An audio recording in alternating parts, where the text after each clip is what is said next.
वहाँ के हालात जल्दी से जल्दी नॉर्मलाइज हों। वजीर आजम नरेंद्र मोदी ने कल कौम से खिताब किया। जम्मू कश्मीर से दफा 370 हटाए जाने के बाद पीएम मोदी ने पहली बार खिताब किया। पीएम का मौजू जम्मू कश्मीर ही था। इन्होंने लोगों को ईद उल अजहा की मुबारकबाद भी दी। इन्होंने कहा कि कश्मीर में ईद मनाने में लोगों को कोई दिक्कत पेश नहीं आएगी।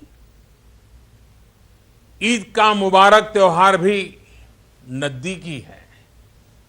ईद के लिए मेरी ओर से आप सभी को बहुत बहुत शुभकामनाएं।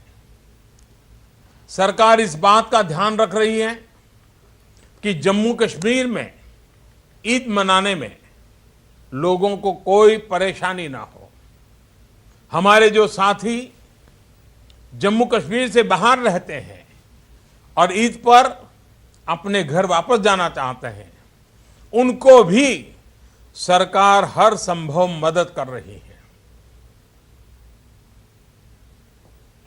जम्मू कश्मीर में 370 हटाए जाने पर मुख्तार अब्बास नकवी ने कहा है कि इससे कश्मीर और लद्दाख में तरक्की होगी। जम्मू कश्मीर के और लद्दाख के लोग जान रहे हैं कि मुस्तकबिल में इसके मुस्बत नतायज सामने आएंगे। इन्होंने कहा कि मुट्ठी भर लोग हैं जिन्हें हुकूमत के इस फैसले पर हैरानी है। इन्होंने कहा कि पूरे खित्ते के अवाम को पीएम और वजीर दाखिला पर भरोसा है।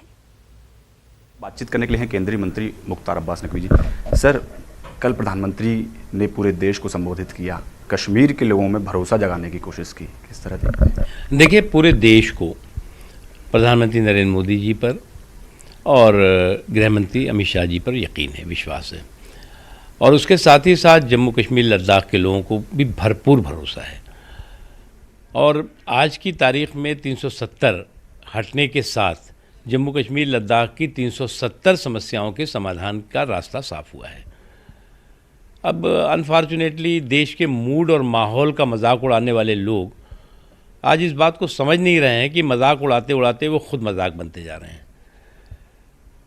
जिस तरह से आज पाकिस्तान में तो विलाप हो रहा है, पाकिस्तान में जो है वो अलग अलग तरह के हरकतें हो रही हैं, लेकिन यहाँ पर भी कुछ मुट्ठी भर लोग उस विलाप मंडली का हिस्सा बन जाए तो दुख की बात है, दुखद बात है। और उनको समझ में आना चाहिए कि वो गलतियों का अंबार उनके ऊपर लग चुका है, उनकी गलतियों का। हेडलेस तो कांग्रेस की स्थिति है, वो हेडलेस थी, अब ब्रेनलेस हो गई है। सर, इसके अलावा आज कांग्रेस की मीटिंग है, तमाम सीनियर लीडर्स उसमें शामिल होंगे, मुख्यमंत्री उनके स्टेट्स के शामिल होंगे, विचार किया जाएगा धारा 370 पर क्या स्टैंड रखें। अब इतने हम तो यही कह सकते हैं उनको सद्बुद्धि आए, और कुछ नहीं कह सकते। सर, गुलाम नबी आज़ाद जैसे सीनियर नेता, अजीत डोभाल का जो वीडियो वायरल हुआ, जो कश्मीरी लोगों से मुलाकात कर रहे हैं, तो कह रहे हैं पैसे देकर तो कोई भी खरीद सकता है। मुझे लगता है बहुत दुखद है, दुर्भाग्यपूर्ण है। मानसिक संतुलन अगर कांग्रेस के नेताओं का इतना बिगड़ जाए तो उसका कोई इलाज तो नहीं है। सर, आखिरी सवाल, सर, पाकिस्तान की तरफ से जो प्रतिक्रिया आई है, लगातार ट्रेज की जो टाइज हैं उसमें कटौती कर दी है भारतीय जो उच्चायुक्त। अच्छा, एक बार बताओ, जो देश आतंकवाद वहाँ फैला रहा हो, अलगाववाद फैला रहा हो, उसके आतंकवाद और अलगाववाद फैलाने की सारी साजिशें और सारे षड्यंत्र पूरी तरह से एक झटके में नाकाम हो गए हो, तो उसको क्या करेगा? वो ऐसी प्रतिक्रिया करेगा। धन्यवाद हमसे बात करने के लिए। कैमरा पर्सन हरीश के साथ पवन गौर, नेटवर्क की टीम, दिल्ली।